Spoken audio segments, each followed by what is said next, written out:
Salut à tous, bande de pigeons, je veux dire bande de chers clients qui sentent bon. Je vous présente le logiciel qui va vous changer la vie, SudVPN. SudVPN est le meilleur des VPN. Pour l'utiliser, c'est très simple. Vous mettez votre carte bancaire dans cette boîte magique, appuyez 10 fois sur le chiffre 9, puis sur le bouton vert et...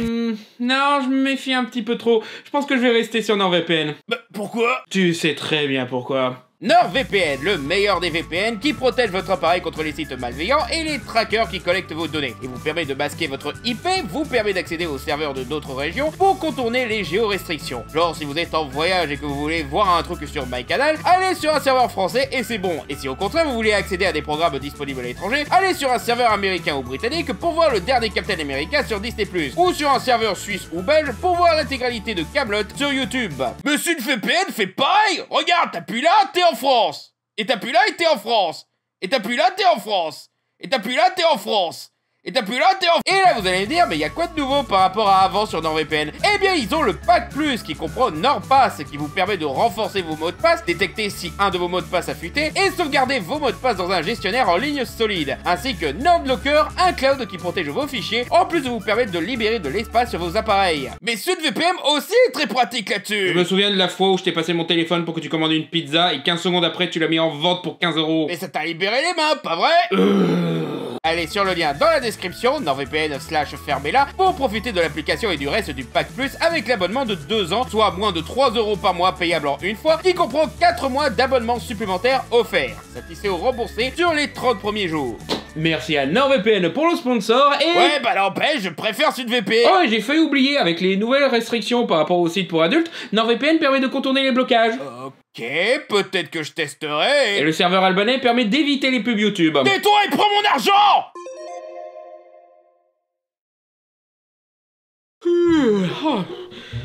Bon, c'est bon, la pause elle a duré assez longtemps là, putain, je sais même pas depuis combien de temps je me repose là. On est quel jour là? Oh merde! Oh merde! Boba Fett est gay!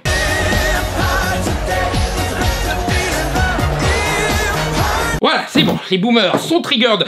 Pendant quelques heures, on a le temps de s'y mettre. Let's go!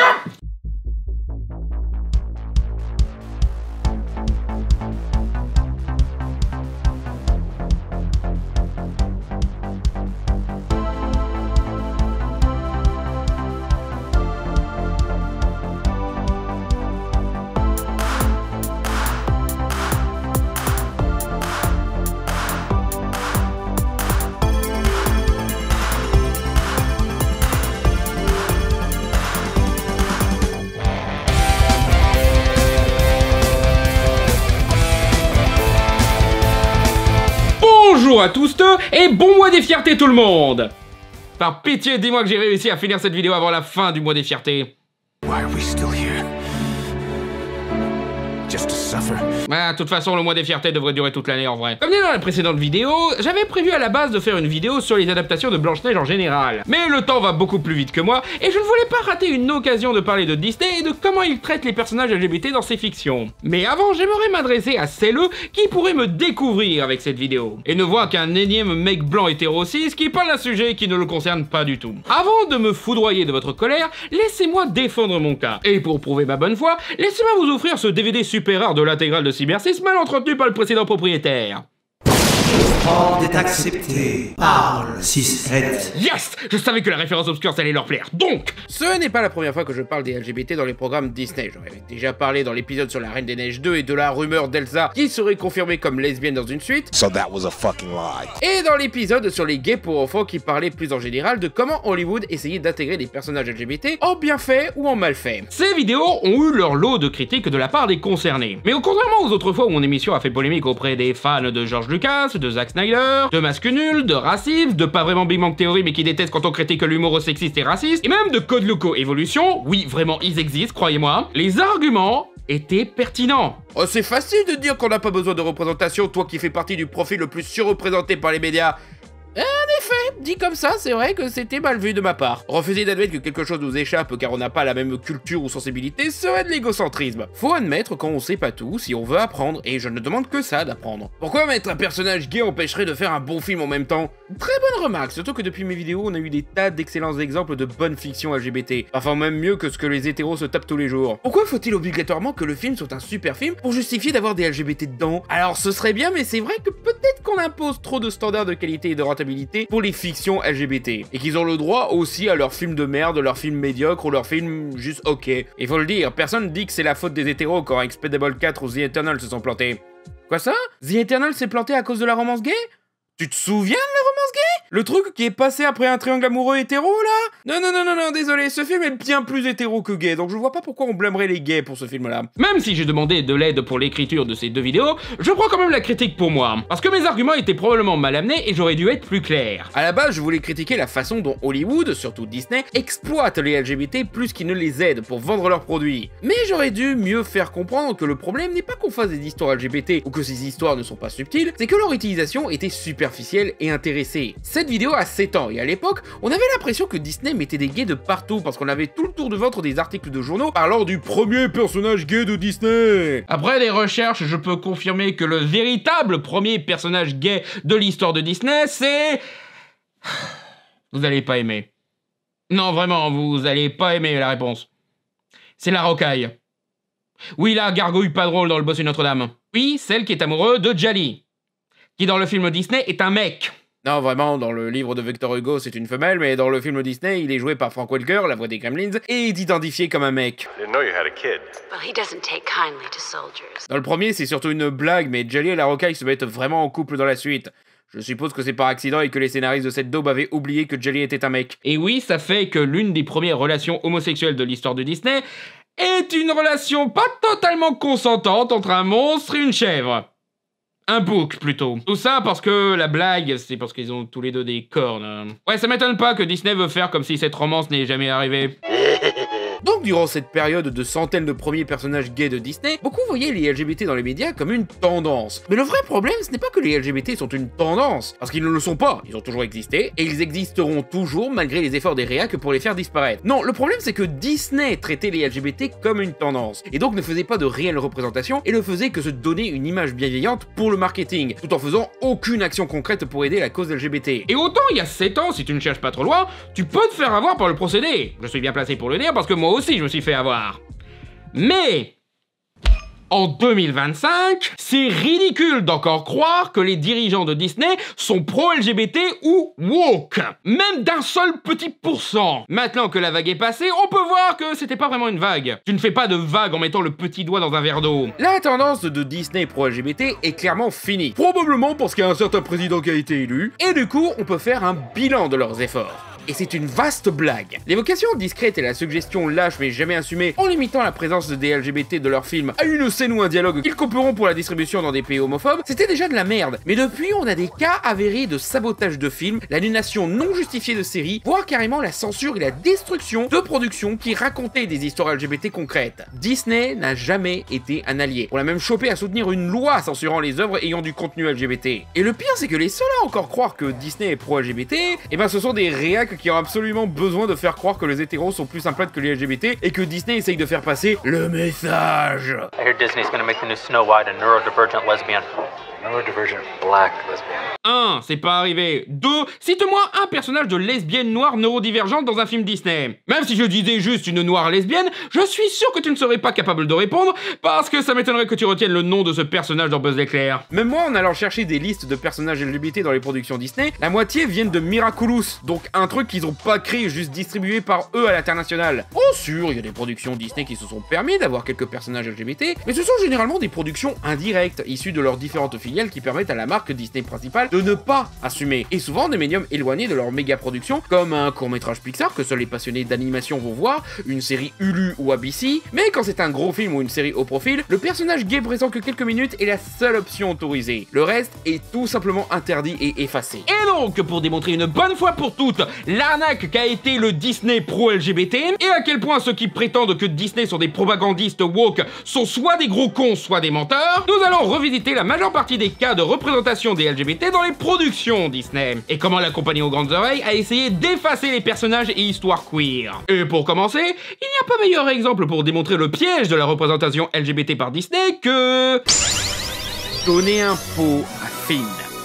Durant la période de sortie de la postlogie de Star Wars, une des questions qui revenait le plus souvent était « Est-ce que Poe et Finn sont un couple ?» Alors certes, Finn est clairement intéressé par Rey, mais il a aussi clairement une très bonne alchimie avec Poe, et c'est la première personne à l'avoir considéré comme un égal, un ami. On a souvent vu les shippers, ceux qui adorent théoriser sur les couples possibles dans la fiction, spéculer avec des arguments intéressants que Finn est bi, et Poe est juste gay. Malheureusement, Star Wars l'ascension des Skywalker, la plus grande déception de la licence depuis la menace fantôme, qui était clairement motivée pour correspondre aux demandes des riacs qui ont craché sur le précédent épisode, ont fait leur propagande hétérosexuelle en imposant à nos 3 héros principaux un love interest du sexe opposé. Rey, j'ai déjà mes soucis sur le côté toxique de la relation, et surtout, j'étais partant pour une figure vadoresque qui renie une chance de rédemption, mais bon, ce couple a malgré tout ses fans, qui ont aussi été déçus par le sort final de cette relation. Finn a droit à une copine qui est juste fine avec des boobs, jusqu'au fait que c'est une stormtroopeuse déserteuse, alors que quitte à le mettre dans une relation hétéro qui n'est pas Rey, autant la mettre avec Rose, mais oh non, faut effacer Rose le plus possible car des petits masculins nuls racistes supportent pas de la voir à l'écran. Et Poe a droit à caméo d'actrice d'une précédente création de J.J. Abrams, qui sert purement et simplement de no homo. Donc, même pas des personnages complets en fait. Ce n'est pas du tout insultant de faire des personnages féminins qui n'existent que pour être la copine du héros masculin, pas vrai? Mais on a quand même une autre représentation gay dans ce film. Pendant une seconde.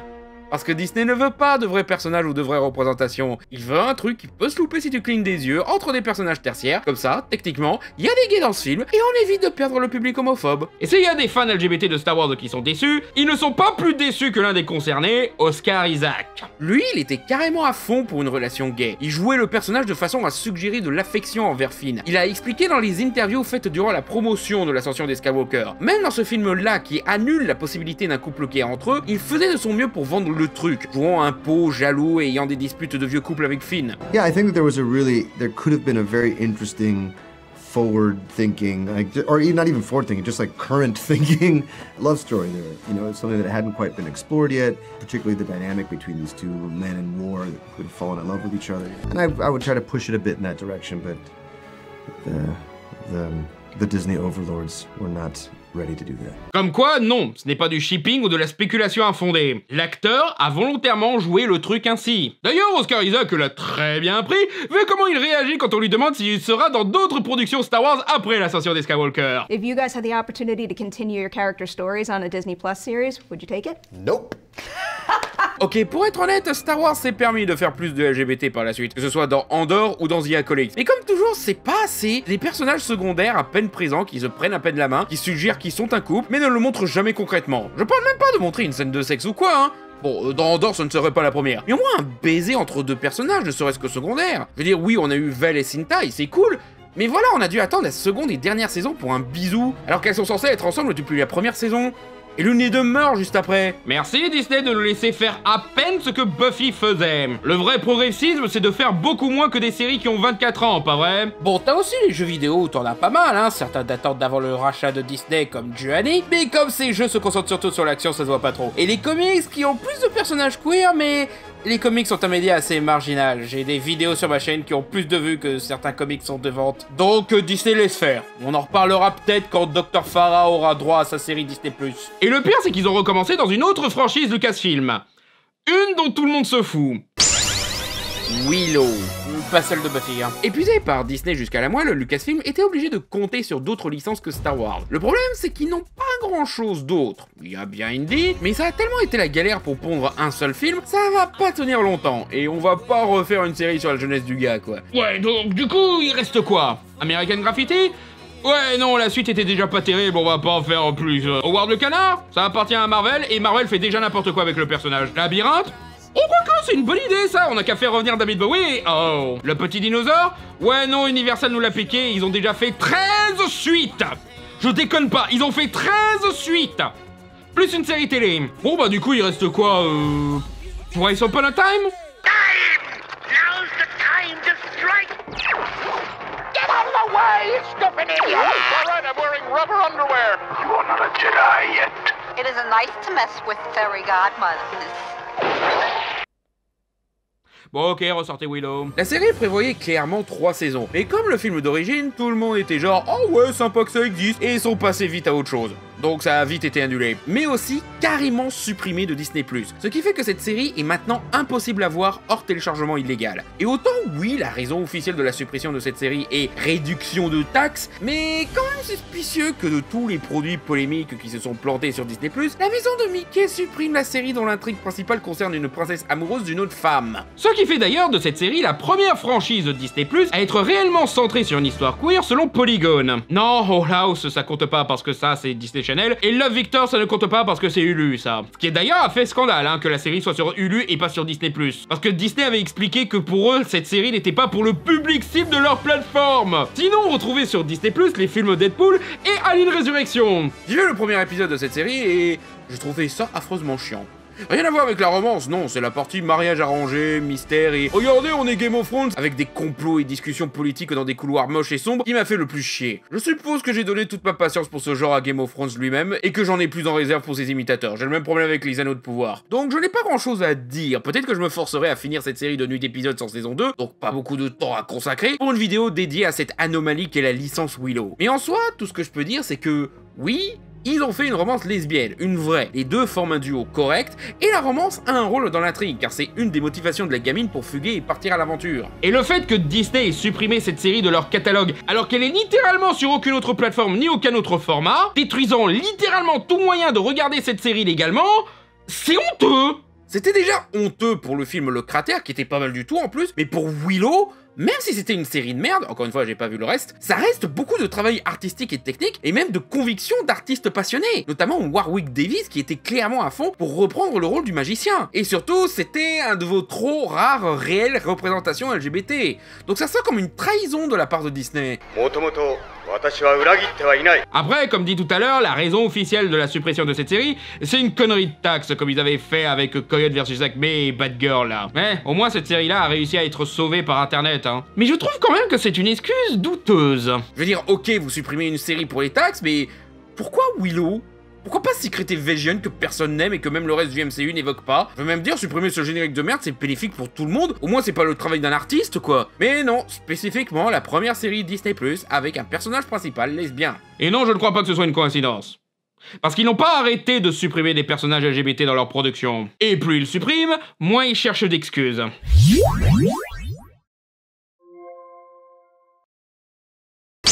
Autant de Moon Girl et de dinosaures que tu veux, mais surtout pas de gamine trans. Moon Girl et Devil le dinosaure est une série d'animation en collaboration avec Marvel, coproduite par Steve Lauter, à qui on doit la série Buzz l'éclair et Kim Possible, et... Morpheus? Ah oui, vraiment, c'est Laurence Fishburne qui coproduit et joue le personnage de Beyonder. Cool.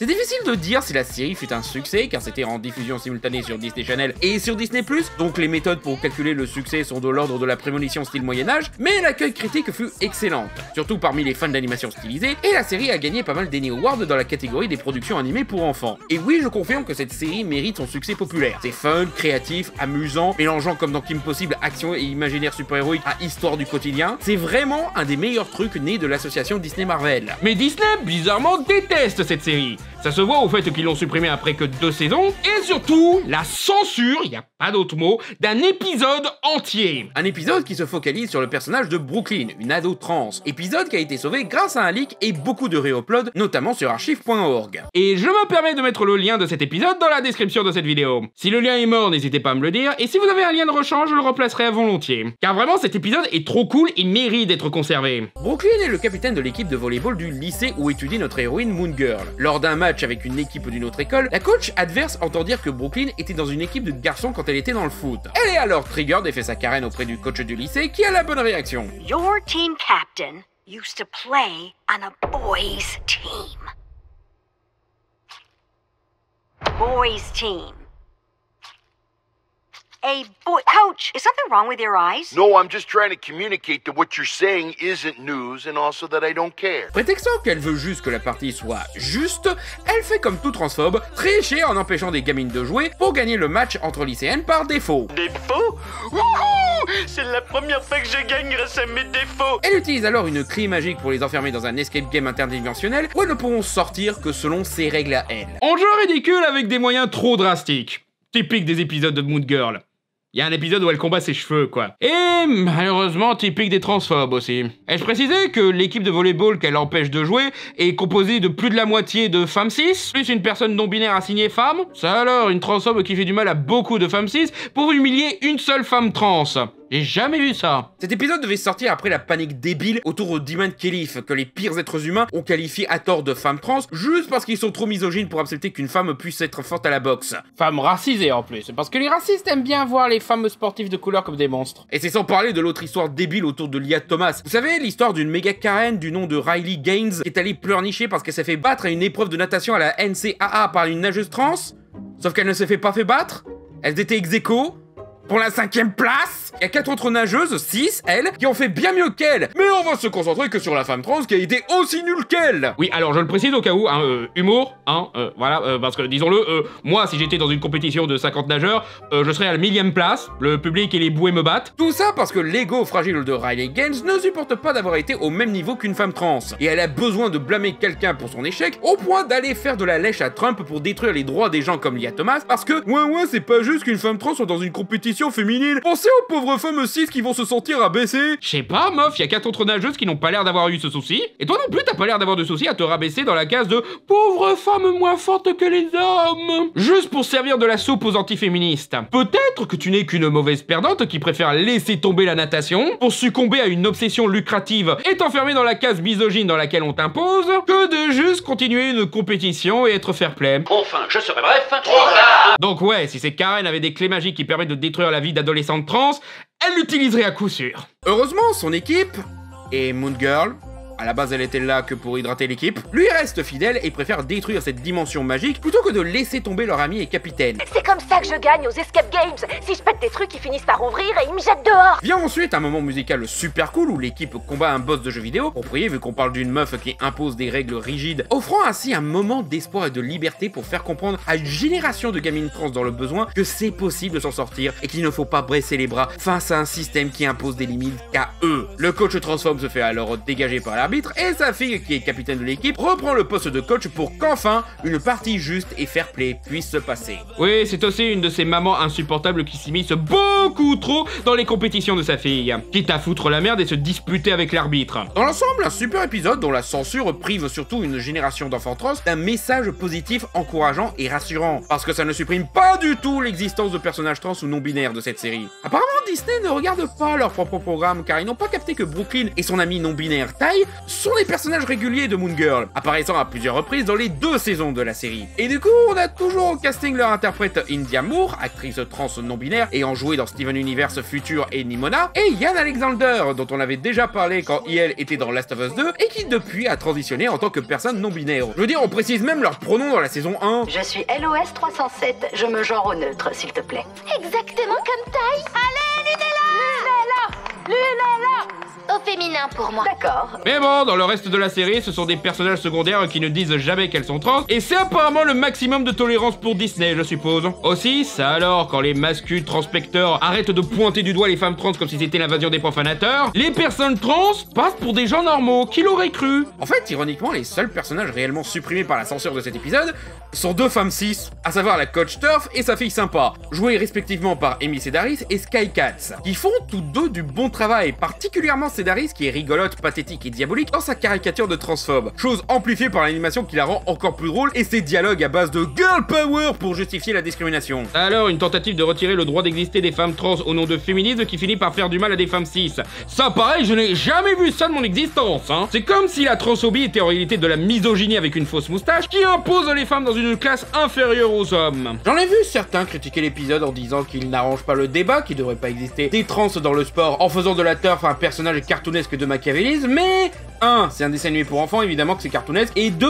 Des turfs et transphobes sont vraiment aussi maléfiques que ça dans la vraie vie. Disney prétend là aussi que la censure de cet épisode n'a rien à voir avec la politique ou le personnage trans, mais Mon cul surtourné après que j'ai mangé un tacos. Cet épisode n'a rien d'inapproprié et n'a aucun souci de production concret ou quoi. Techniquement, il est dans la norme du reste de la série. Même le thème social est du niveau de certains autres épisodes qui parlent de racisme, de gentrification ou autre. La seule particularité de cet épisode est de se concentrer sur un personnage trans cette fois, la discrimination qu'elle subit et une morale disant de combattre tout système imposant une identité de genre à qui que ce soit. C'est évident que c'est à cause de l'histoire pro-trans qu'ils ont fait ça. Et comme vous le voyez, l'épisode était fini à 99%. Animation, enregistrement, même musique et bruitage. Donc c'est quoi ces incompétents de gros cadres Disney qui laissent un épisode se faire jusque-là et le désavouer juste avant la diffusion? Même pour être transphobe, Disney est nul à chier. Surtout que malheureusement, ce n'est pas la seule histoire d'une gamine trans qui veut faire du sport qu'il censure. Gagne ou perd, mais ne sois pas trans. Gagné ou perdu est la première série d'animation entièrement faite par Pixar. Et c'est excellent. Non, sérieusement, c'est un des meilleurs trucs qu'ils aient fait depuis des années. J'insiste là-dessus car pas assez de gens ne parlent de cette petite pépite. Wikipédia n'a même pas de page française tant tout le monde s'en fout. C'est sur une équipe de collégiennes de softball qui s'apprête à disputer un match important. Concept simple mais bourré de super idées. Chaque épisode est le point de vue d'un autre personnage gravitant autour de ce match. Et leur imaginaire sert à illustrer leurs frustrations, complexes et personnalités. Ce qui permet à la série de proposer une idée visuelle et un concept différent à chaque épisode. T'as une gamine qui se fait hanter par une mutation horrible née de sa sueur qui incarne son anxiété, tu as l'arbitre qui s'imagine une armure qui le protège de la critique et qui représente sa peur de s'exposer à d'autres personnes, tu as une autre gamine qui adore s'imaginer en boss girl pour gagner assez d'argent afin de continuer à faire le sport qu'elle aime, mais se retrouve à faire des choix douteux pour y parvenir, sa mère est une influenceuse qui s'enferme dans une positivité toxique, un jeune gosse qui utilise son imaginaire en 2D crayonné pour se protéger d'une vérité qui l'angoisse, un gamin qui joue les durs pour protéger son petit cœur fragile en carton, un coach dont la pression le transforme petit à petit en ballon, et ce qui nous intéresse ici, une jeune fille trans. Kai, jouée par Shannon Stewart, actrice trans, annonce à son père qu'elle ne veut plus jouer au baseball car elle se découvre à la place une passion pour le softball. Métaphore! Son père a du mal à comprendre et donne quand même la meilleure réponse pour un enfant qui sort du placard. Ça fait beaucoup. Mais sache que rien ne changera le fait que je t'aime plus que tout. Tu le sais, je t'aime plus que tout.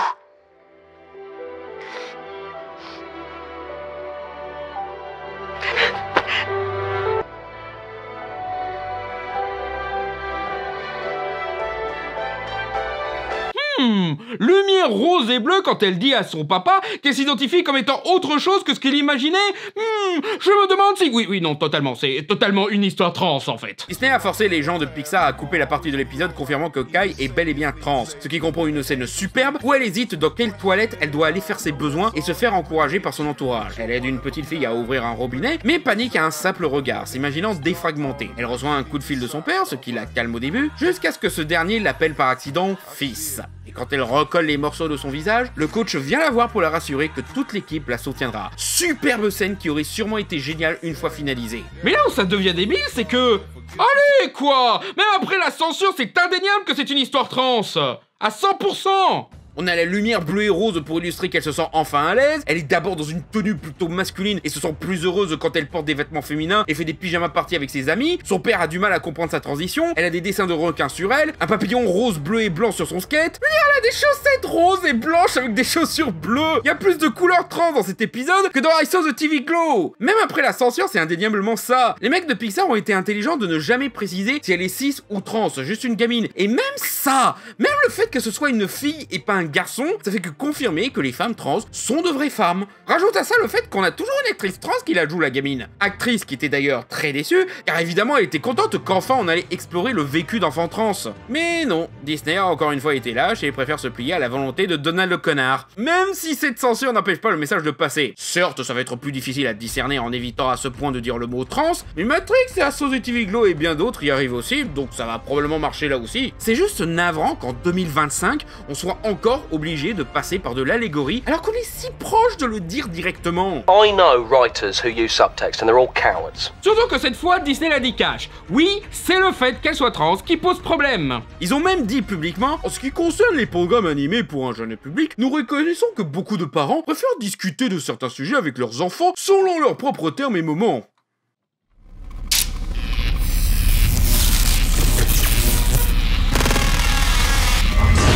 Les parents! Non, sans déconner, fuck les parents! Non, ce n'est pas aux parents de décider si leur gosse doit découvrir l'existence des trans, s'ils se découvrent trans, et encore moins quand ils vont se découvrir trans. Oh mais je sais pas, j'ai pas envie d'expliquer à mon gosse c'est quoi une personne trans. Pourquoi ? C'est un gros mot, trans, pour toi? Tu vas fondre si on explique que le concept de s'identifier en un autre genre que celui qu'on nous a imposé à la naissance? Je viens de le faire! Non et puis je sais pas, c'est peut-être pour ça qu'on a fait un dessin animé sur le sujet. Pour qu'on éduque ton gosse à ta place. Je veux dire, pourquoi s'arrêter là? Faites un film La Petite Sirène où le roi Triton a raison d'être raciste et de pourrir la vie de sa fille. Faites un film Encanto où la grand-mère a raison d'imposer un modèle qui met une pression aliénante à ses enfants. Faites un Star Wars où Dark Vador a raison de couper la main de son fils parce qu'il veut pas avoir le même patron que lui. Faites un film Avengers où Thanos a raison de forcer une compétition toxique entre ses filles adoptives. Après tout, beaucoup de parents préfèrent discuter de certains sujets avec leurs enfants selon leur propre thème et moment. Ouais, ils veulent pas que leurs enfants comprennent qu'ils ont des parents de merde surtout. C'est au gosse de découvrir qui il est. Et s'il se découvre trans, tu n'as pas ton mot à dire parce que c'est pas tes oignons. Tu fermes ta gueule. Tout ce que tu peux faire, c'est choisir entre être un bon parent qui aime son gosse et qui lui montre la réalité du monde extérieur, ou être une grosse merde qui traite sa progéniture comme une poupée ignorante qui doit correspondre à ses délires de merde. C'est même pire dans le contexte de gagner ou perdu, car tout le truc de cette série est de montrer que les parents sont tout aussi paumés que leurs gosses. Même le papa qui accepte que son enfant soit une fille trans qui aime le softball, il a ses défauts. Il s'insère trop dans la vie de sa fille, la pousse trop à devenir la meilleure jusqu'au point de rupture, et doit apprendre quand sa gamine a besoin d'un père et non d'un coach. J'ai beau tout faire pour que les choses se passent bien, j'ai toujours l'impression que ça pourrait être encore mieux. Que c'est jamais suffisant. C'est vrai que j'ai toujours été exigeant avec toi. Je suis pas à la hauteur. C'est de ma faute. C'est l'un des gros problèmes de Disney actuellement. Il veut caresser dans le sens du poil les parents, par de la nostalgie, par la suppression de thématiques qui les gêneraient, par l'évocation de blagues nulles qu'ils faisaient sur les films Disney quand ils étaient ados, par prioriser ce que eux ils veulent voir plutôt que ce que les enfants ont besoin de voir. That thing's weird. I don't get it. That's because it's not for you. Because you have everything. Everything is for you. And this one thing is for him. Les enfants ont bien plus besoin de séries qui disent que c'est normal d'être trans, gay, bi, asexuel, non-binaire et bien d'autres, que les parents ont besoin que les dessins animés pour enfants satisfassent leur ego de merde à eux, en forçant les vieilles pensées à de jeunes esprits. Ce n'est pas un film Disney que tu veux, connard. C'est une propagande animée des témoins de Jéhovah. Et oui, même les enfants qui se découvrent cis et hétéros, ils ont besoin de ce genre d'histoire, car ils seront donc sensibilisés sur ce sujet, et ça fera moins d'homophobes ignorants. Mais ça risque de rendre les enfants trans. Non, pas du tout. Ça marche pas comme ça. Ça fait des siècles qu'on nous impose des histoires hétéro-cis qui nous saoulent avec des stéréotypes de genre. Ça n'a empêché aucun enfant de se découvrir LGBT.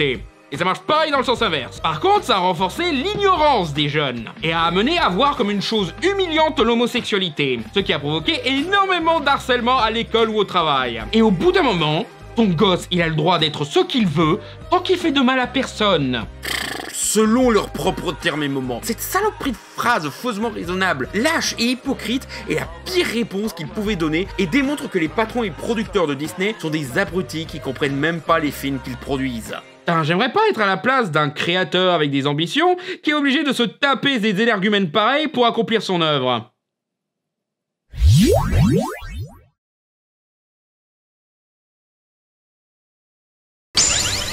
Les dossiers d'Alex Hirsch. Ma tradition du Pride Moss préféré, c'est Alex Hirsch qui va sur Twitter pour cracher sur Disney et son hypocrisie, qui essaye de passer pour un allié tout en faisant de la censure homophobe. Alex Hirsch est un acteur, scénariste, réalisateur, producteur et storyboarder très populaire parmi les fans d'animation. Il a contribué au scénario d'Into the Spider-Verse et les Mitchell contre les machines, où il a fait aussi la voix d'un des amis de Cathy. Son domaine reste principalement la télévision, où il fait des voix pour Rick et Morty, Phineas et Ferb, Star Butterfly et Amphibia, mais bien sûr Alex Hirsch est surtout connu pour la voix de Scumbug dans Ninja Turtles Teenage Years. Tu sais, c'est difficile de rencontrer des mutants de mon âge. Oscar. Non, bien sûr, il est surtout connu pour avoir créé Gravity Falls, l'une des meilleures, si ce n'est pas la meilleure série Disney Channel. Avec ses personnages colorés, son style graphique distinct, son univers satirique et référentiel, tout en restant cohérent, et une histoire prenante sur les mystères d'une ville et les secrets d'une famille hors du commun. C'est pratiquement Twin Peaks, mais pour toute la famille. Elle n'a duré que 2 saisons, mais 2 excellentes saisons qui concluent parfaitement une histoire à la fois drôle, dérangeante, touchante et un peu nostalgique, avec un lore bien plus riche et fun que 5 saisons de Stranger Things. Me tapez pas les fans, moi aussi j'ai aimé la saison 4, Running on the Hill, tout ça, mais disons-le, un peu plus d'aventure et moins d'histoire de Mike qui essaye de tremper son biscuit, ce serait pas du luxe. Après la fin satisfaisante de Gravity Falls, Alex Hirsch est parti faire Inside Job pour Netflix, mais revient souvent pour aider ses confrères dans les séries Disney à eux. Et grâce au contrat très strict sur les voix de personnages de dessins animés, il revient profiter du pognon de Disney quand ces derniers veulent un caméo, donc le Stan, Seuss, Bill Cipher, ou même des personnages d'autres séries comme Outie de Hall House. Mais ça n'empêche pas Alex Hirsch d'exposer l'hypocrisie de Disney quand il en a l'occasion. En 2021, en réaction à un post du compte Twitter de Disney fêtant la Pride Month, Alex a écrit ceci. Disney en privé. Couper la scène gay, on pourrait perdre des précieux centimes de la Russie et de la Chine. Disney publiquement. Emoji clown. Poète, on met un autocollant d'arc-en-ciel sur Flash McQueen. Consommez nos produits, les ados. Ouf.mp3. Ce tweet est en référence à une précédente intervention d'Alex Hirsch l'année d'avant où il a dénoncé l'interdiction formelle par Disney de la moindre représentation LGBT à l'époque où il bossait sur Gravity Falls. L'endroit le plus joyeux du monde veut apparemment dire le plus hétéro. Gravity Falls était entre 2012 et 2016. Oui, 4 ans pour faire 2 saisons.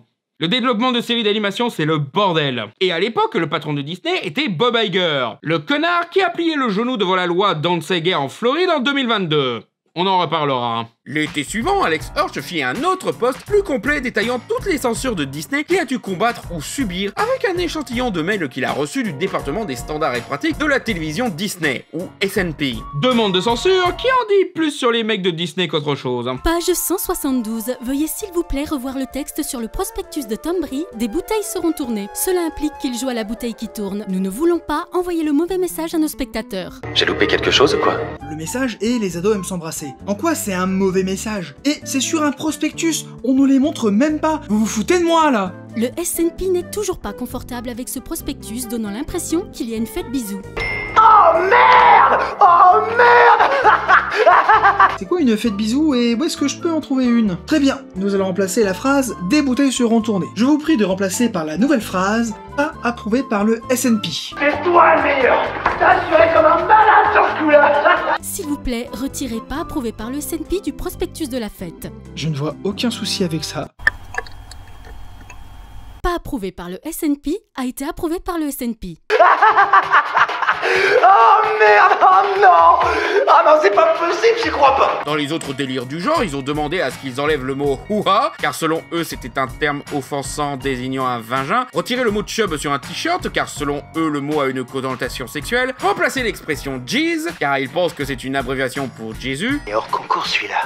C'est comme ça depuis 1 heure, ça n'arrête pas. Ou encore demander à retirer les bras du shérif Blubs autour de son collègue Turlan, car leur relation affective doit rester dans le domaine du comique et non du flirt. Oui, ils ont peur de 2 mecs qui se tiennent dans les bras. On est à ce niveau d'homophobie banalisée. D'ailleurs, dans le dernier épisode, donc quand il avait plus rien à perdre, Hirsch a confirmé la relation gay des deux. Zip et zap! On était mordus de pouvoir! Et d'amour! C'est une technique qui s'est fait pas mal remarquer dans certaines séries pour enfants qui veulent faire de la représentation LGBT malgré l'homophobie des producteurs. Officialiser un couple gay dans la dernière saison, voire le dernier épisode, quand ils peuvent plus les en empêcher, en menaçant d'annuler la série. Une manière de dire, allez vous faire foutre, tu vas faire quoi, annuler ma série? Steven Universe l'a notamment fait avec carrément un mariage lesbien pendant que les antagonistes de l'histoire débarquent. Le A créatrice, Rebecca Sugar, avait négocié avec Cartoon Network qui l'ont forcé à choisir. Soit la série continue, soit tu fais ton mariage gay et on t'annule. IL a fait en sorte que ce soit impossible de cacher que c'était une romance lesbienne, genre ah, vous donnez une voix de mec à Ruby pour cacher que c'est une fille? Lol, elle a une robe blanche maintenant, bonne chance avec ça. Et le pire c'est que, à terme, Sugar a gagné. Certes, à la fin de la saison 5 était rushée, mais au bout du compte, IL a eu son mariage lesbien, ça a marqué l'histoire de la télévision, et la série est restée tellement populaire que Cartoon Network a finalement demandé à faire plus. Un film, une saison épilogue, et maintenant un spin-off. Go Woke, go avoir le plus gros succès de l'animation télévisuelle de notre génération. Qui l'aurait cru? Enfin, je serai bref. Trop tard. Pour en revenir à Gravity Falls, Alex Hirsch a aussi confirmé que le personnage de Wendy était bi, quand des fans ont exprimé qu'ils aiment imaginer le personnage ainsi, disant « Oh, ce serait surprenant qu'elle ne le soit pas ». Alors oui, officialiser de ça dans un tweet, ça fait très J.K. Rowling, je sais, mais au moins Hirsch, on sait pourquoi il ne l'a pas fait dans la série elle-même, et clairement il aurait voulu le faire. Là où J.K. dit ça pour avoir des bons points progressistes, et clairement elle a décidé ça après avoir fini les bouquins. Hirsch le fait car il trouve ça dégueulasse que Disney fasse autant d'efforts pour censurer la moindre évocation LGBT. Donc voir Disney essayer d'avoir une image pro LGBT dans leur remake nul et même mettre Gravity Falls dans la section fierté de Disney+, Wow, this is worthless. Forcément ça l'énerve. Mais bon, qui sait, peut-être que 6 ans après, ils ont appris de leurs erreurs et n'ont plus jamais cherché à détruire la représentation LGBT dans leurs dessins animés. Oups, tombé sur un Osville. 6 ans après, Disney n'a pas appris de ses erreurs.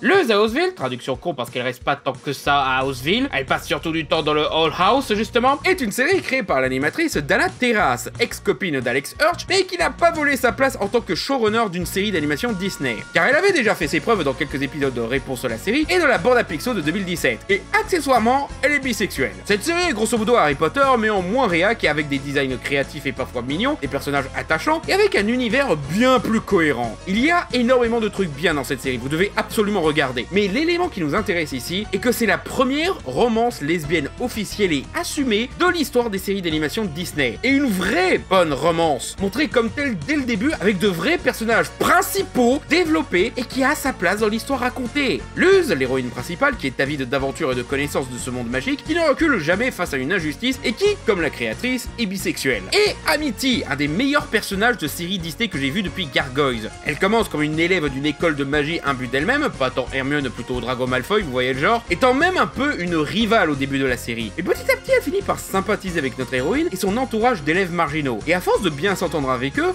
elle finit petit à petit à développer une relation bien plus intime avec Luz. Le moment où les gens ont compris « Oh putain, ils vont le faire », c'est dans une scène de l'épisode Le bal de promo. Les deux jeunes filles s'opposent à une créature qui révèle leur plus grande peur. Pour Amity, c'est la peur d'être rejetée par la personne dont elle est secrètement amoureuse. Luz se joint à elle et elles arrivent à bout de la créature avec un tango iconique. Après cette victoire, Luz demande à Amity qui est l'heureux élu. Elle évite la question, mais l'épisode confirme que c'est bien de Luz qu'il s'agit. Et que la danse qu'ils ont fait, c'était exactement ce qu'elle rêvait de faire. Cet épisode a fait passer Old House de série sympathique à série la plus importante de l'histoire de Disney.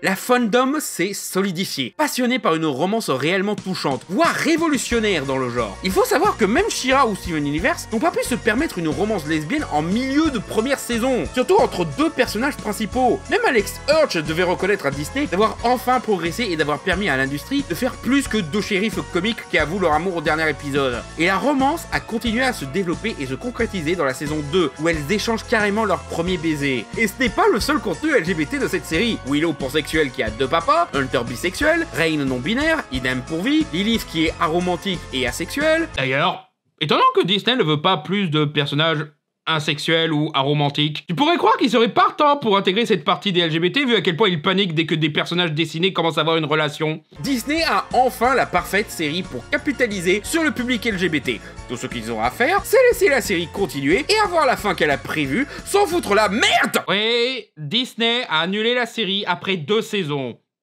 Et personne ne sait pourquoi. Parce que la série faisait du chiffre. C'était l'une des séries les plus demandées et les plus vues sur Disney+. Le succès était critique et populaire. Même les anti-woke étaient obligés de fermer leur gueule et ignorer l'existence de la série car ils ne pouvaient pas dire « Go woke, go broke » car c'était une vraie bonne romance gay qui plaît aux fans et aux spectateurs. Même les évangélistes de merde étaient trop occupés à se plaindre que la série promouvait la sorcellerie et n'ont pas capté qu'il y avait aussi des LGBT dedans. Donc, pourquoi l'annuler? Eh bien, selon Dana Terrace, c'est parce que Disney jugeait que la série ne correspondait pas à leur image de marque. Ferme ta gueule! Donc ça colle pas à votre image de marque! Il y a de la magie, des personnages rigolos, des mascottes marketable, et quand ça devient dark, c'est jamais plus dark que Gravity Falls ou Pirates des Caraïbes. Elle précise qu'elle ne pense pas que c'est à cause du contenu LGBT, mais c'est pas une certitude, juste elle qui ne veut pas supposer la mauvaise foi des exécutifs de Disney, qui étaient encore ses patrons à l'époque. Elle dit que c'est à cause du format feuilletonnant de la série, et excusez-moi Madame Terrace, hein, j'ai beaucoup de respect pour vous, j'aime beaucoup vos créations, et c'est pas du tout contre vous que je dis ça, mais vraiment, mon cul! Disney a participé à l'hégémonie feuilletonnante des séries télé. Gravity Falls et Réponse étaient autant feuilletonnant que Old House. La légende des 3 caballeros c'était feuilletonnant. Même What If, la série qui n'a aucune raison d'être feuilletonnante, est forcée pour être feuilletonnante. Oh non, on a une série engageante qui encourage le binge-watching et la fidélité. Oh là là, on a une série de fantasy narrativement développée qui est proche de séries populaires comme Steven Universe ou Avatar le dernier maître de l'air. Non, non, non, c'est pas très Disney, hein, brûlez tout, hein. Donc non, désolé, mais à mon humble avis de mec random sur internet, ce n'est pas la raison et au vu du reste du phénomène, je confirme que c'est plus probable que ce soit l'aspect LGBT le problème. La série a quand même eu à une conclusion sous la forme d'une pseudo 3e saison, composée de 3 épisodes format long, se permettant même ce plan qui sert comme Gravity Falls de doigt d'honneur à la production homophobe. Mais le côté rushé a apparemment pas 100% convaincu tout le monde, et on garde un petit mauvais coup de trahison dans la bouche de la part de Disney.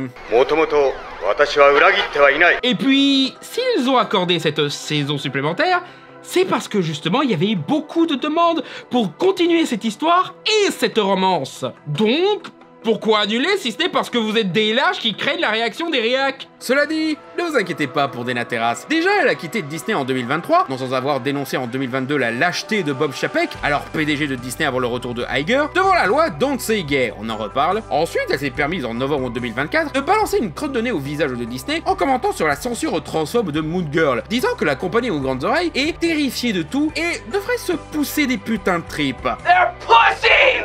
Et enfin, on a su en janvier 2025 qu'elle avait rejoint un autre studio d'animation à succès, bien plus libre en termes de créativité et de contenu LGBT, pour faire une nouvelle série qui sent un peu la rancœur. Oh shit, she's waking up! Hey, hold it down!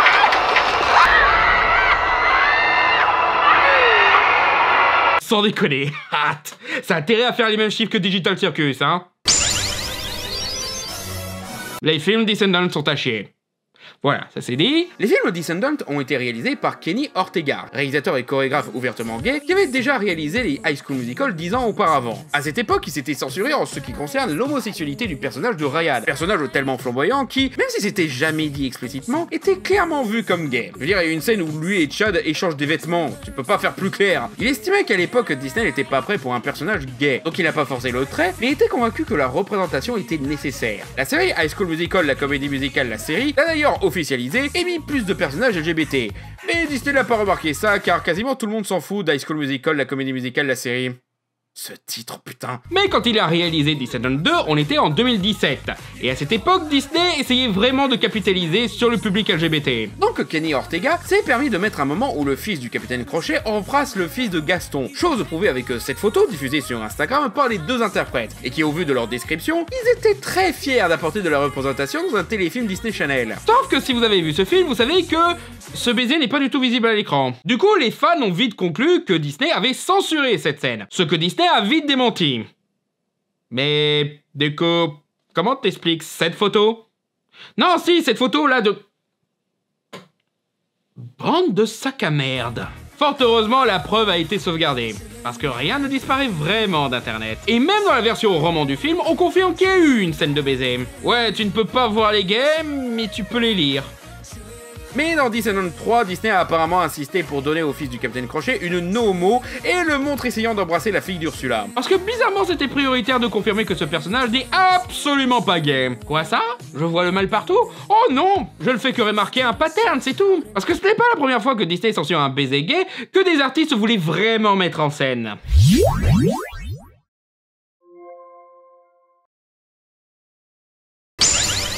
Le bisou d'une moitié de seconde dans Buzz l'éclair.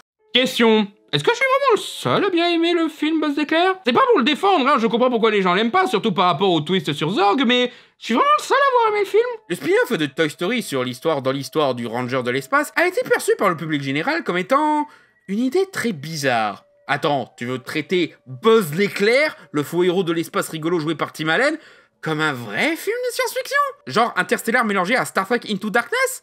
Vraiment? Moi qui a toujours été fasciné par l'univers de Buzz l'éclair et qui veut plus de films d'animation hollywoodienne, d'action qui ne fait pas forcément de la comédie familiale, j'étais à bord. Mais oui, culturellement, l'Occident est moins ouvert à ce sous-genre que l'Asie, qui eux ont compris que l'animation est un support parfait pour l'action et l'aventure. Donc je suis pas surpris sur ce plantage. Heureusement, il y a Les Indestructibles, Kung Fu Panda et Spider-Verse qui, sont vendus par le marketing sur leur côté humoristique avant tout, donc forcément ça marche mieux pour eux. L'autre truc qui n'a pas aidé, c'est Disney qui l'a laissé se planter. Ils l'ont sorti dans une période de grosses sorties que Disney savait très bien que ça allait mettre ce film en désavantage, à savoir 2 gros blockbusters de la concurrence et un blockbuster de leur propre compagnie. Tous 3 bien plus attendus et bien plus rassurants que la vision plus mature de Buzz l'éclair. Parce qu'en vrai, Disney veut vraiment décourager tout artiste essayant d'autres styles, mais pas leur donner l'impression qu'ils sont étouffés pour éviter qu'ils partent à la concurrence, ce qui est arrivé très souvent. Donc ils acceptent un film Buzz l'éclair, que ça va avec leur business model de rester dans l'exploitation de franchises connues, mais en faire un vrai film de science-fiction, ça ne les intéresse pas. Ils ont Star Wars pour ça, et ils ont laissé couler toute proposition d'alternative. Source John Carter, Tron Legacy, Tom Holland et tous leurs films de SF en fait. Tu peux pas juste refaire des films rigolos avec des voitures qui parlent, Pixar? Mais surtout, Disney voulait se venger de ses propres artistes qui se sont opposés à leur censure homophobe. En mars 2022, soit 3 mois avant la sortie du film, les artistes de Pixar ont poussé la gueulante concernant leur PDG Bob Chapek, qui a été chopé à financer le projet de loi Danse Gay par ce connard de Ron DeSantis, gouverneur conservateur républicain de Floride, un mini Donald Trump qui vit dans un marécage, quoi, et qui a aussi forcé leur film à censurer une scène de baiser entre 2 femmes dans le film Buzz l'éclair. Ce scandale a poussé Disney à faire du damage control, et forçant à s'opposer publiquement à cette loi qui, sous couvert de protéger les élèves d'école de sujets inappropriés pour leur âge, est-ce que quelqu'un pourrait enfin penser aux enfants? Interdit toute évocation de l'existence des gays ou de l'identité de genre, ce qui comprend la suppression de tout livre scolaire qui en parle ou l'évoque. Pas du tout de la merde nazie, quoi. Et Disney a finalement autorisé à remettre la fameuse scène du baiser dans le film Buzz l'éclair. Disney prétextait que cette scène n'était pas appropriée pour un film d'animation. Montre la scène.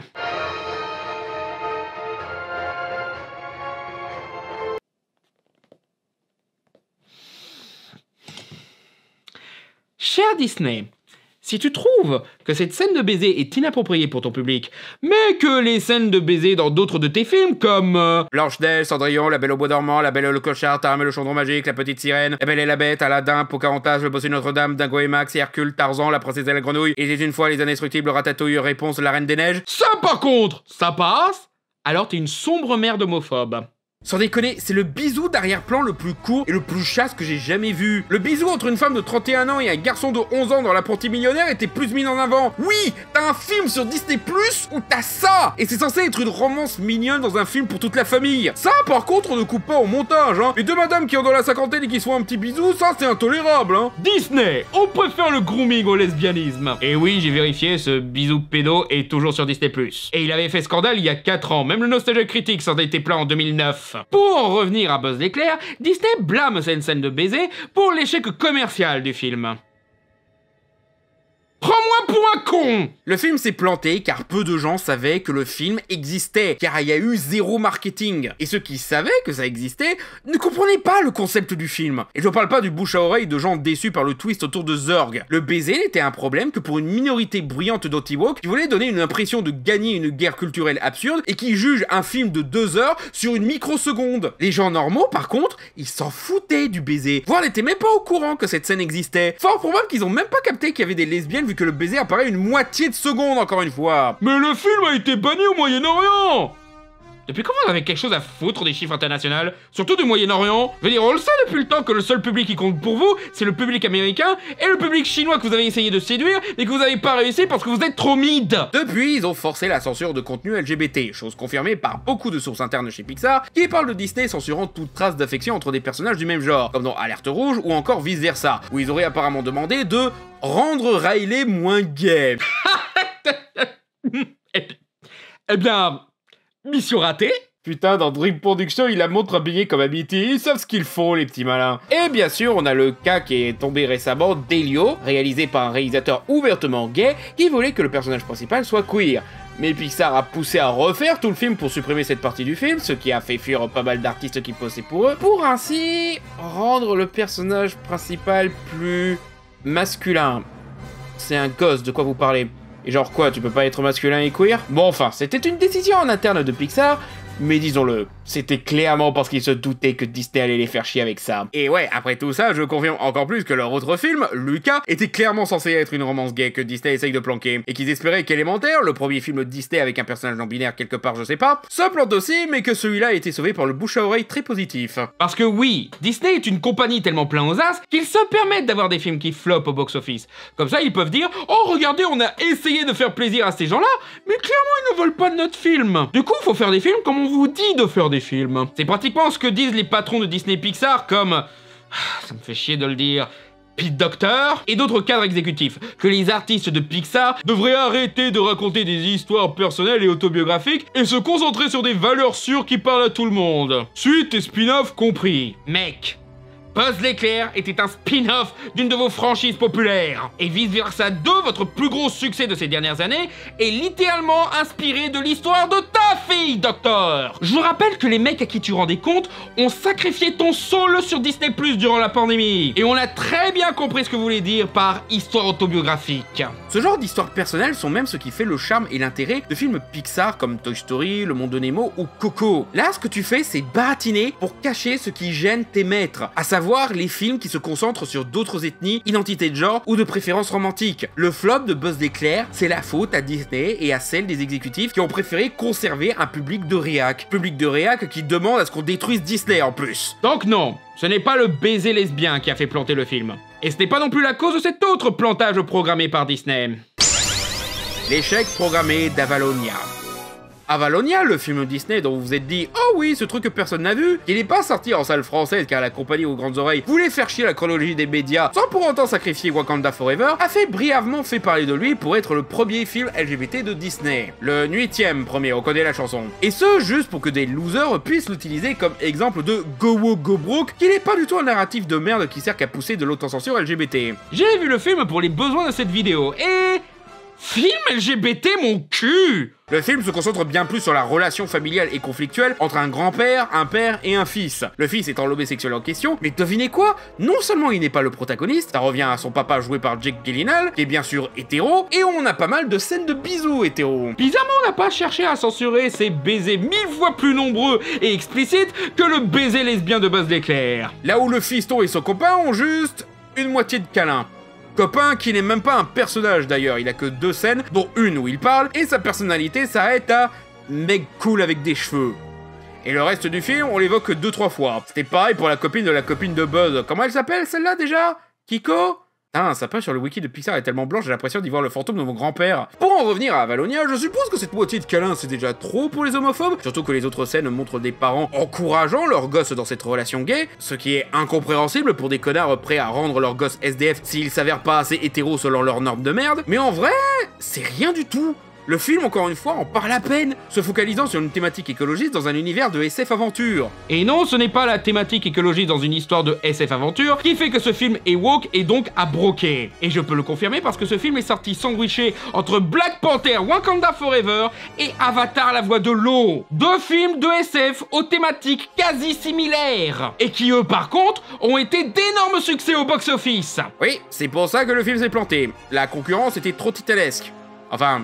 Je dis concurrence, mais Black Panther et Avatar, c'est Disney. Tiens, est-ce que Disney aurait volontairement fait planter Avalonia en faisant zéro marketing dessus et en sortant dans la même période des giga blockbusters à succès, assurés top 5 du box-office mondial à l'avance? C'est un peu le problème chez les crétins qui s'extasient chaque fois qu'un film Disney se plante. Ils croient applaudir l'échec de Disney, mais pas du tout. C'est la réussite du plan de Disney. De laisser crever la liberté artistique et la représentation LGBT en faisant croire que ce n'est pas rentable en les laissant se planter au box-office. On sait tous que Disney a une formule précise, prioriser les suites, les remakes et les franchises. Mais ils sont censés être la boîte de la créativité, donc ils laissent leurs artistes faire des films plus originaux et personnels. Mais après ça, ils les laissent se planter de la même manière qu'Avalonia, en faisant aucune communication dessus et en priorisant d'autres films dans la même période. Comme ça, ils pourront faire les innocents, genre « Oh bah vous voyez, on a essayé de faire un film original, mais ça n'a pas marché !» Comme quoi, c'est le public qui veut nos franchises avant tout. Donc on va surtout faire ça maintenant. Et autant Avalonia, on s'en fout un peu, le film est médiocre au mieux, rien de vraiment transcendantal malgré quelques idées intéressantes, mais quand ils font ça avec, par exemple, le dernier Spielberg, ou un film dont les artistes ont osé défendre leur intégrité artistique ou donner de la représentation LGBT, ce qui sert d'excuse à Disney pour ne plus essayer de faire de la représentation LGBT,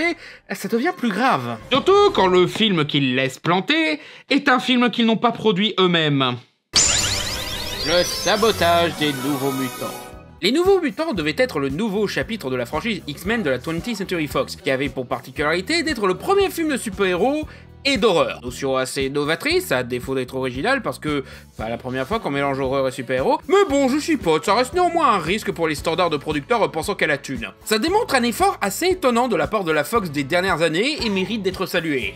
Ou bien on peut le voir comme une tentative de surfer sur le succès de ça. Possible aussi. Ça reste des producteurs hollywoodiens après tout. Le problème c'est que le film était produit pendant le rachat par Disney. Et du coup, Disney se retrouvait avec ce film dans les pattes et pas savoir quoi en faire. Parce que non seulement c'était le premier film d'horreur de Marvel, titre que Disney voulait garder pour un film qu'ils produisent eux, à savoir Doctor Strange et the Multiverse of Madness, mais surtout, le personnage principal est gay. Et là, comme ce n'est pas un film Disney de lâche, c'est vraiment un personnage principal lesbien. On le suggère pas, on le montre frontalement et on en fait un élément important dans l'histoire. On lui donne une romance avec Arya Stark qui est développée et mignonne. Cette romance sert pour les moments où l'héroïne affrontera ses doutes incarnés par une sorte de démon maléfique et tout le film se passe dans un hôpital psychiatrique où des mutants sont enfermés par une organisation qui essaye de supprimer le gène mutant pour les rendre humains. C'est même plus du sous-texte, c'est juste du texte là. Là où les films X-Men ont toujours été une allégorie des LGBT, est-ce que tu as essayé de ne pas être mutant? Celui-là est un film X-Men et Marvel purement LGBT. Donc bien sûr Disney était genre... Quoi ça? Un personnage LGBT qui fait plus de 10% de temps d'écran? Mais il faut qu'on détruise ça à tout prix! Seulement le problème, c'est que les gens qui ont fait ce film ont pris leurs précautions. Grâce à des accords avec les producteurs de la Fox qui étaient satisfaits de son travail, le réalisateur Josh Boone avait la garantie que son film ne serait pas réécrit, reshoot ou remonté. Donc ils peuvent pas supprimer la romance gay ou même les scènes de baiser. Il y avait des reshoots prévus, mais c'était pour rendre le film plus horrifique suite au succès de la bande-annonce. Et ces reshoots ont été annulés par la transition chez Disney, qui voulait pas dépenser un sou de plus sur le projet. Aussi, à force de repousser les reshoots, les acteurs ont... vous savez... vieilli. Ok, donc on fait comme tous les films qu'on déteste, on le bazarde sur Disney Plus ou Hulu, et on le laisse crever dans les abysses que sont le surplus de contenu des plateformes de streaming.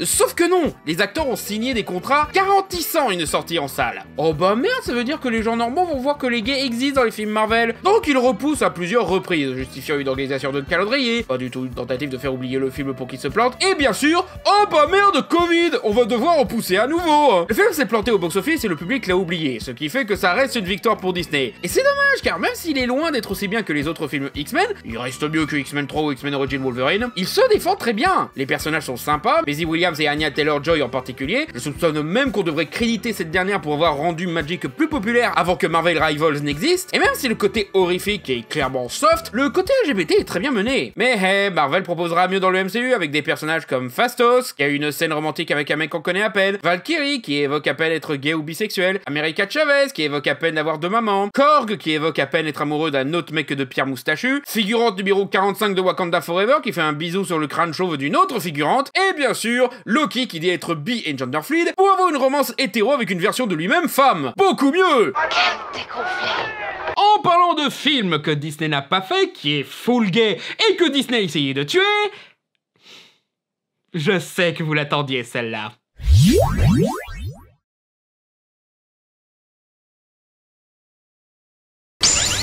Nimona ne retournera pas dans l'ombre.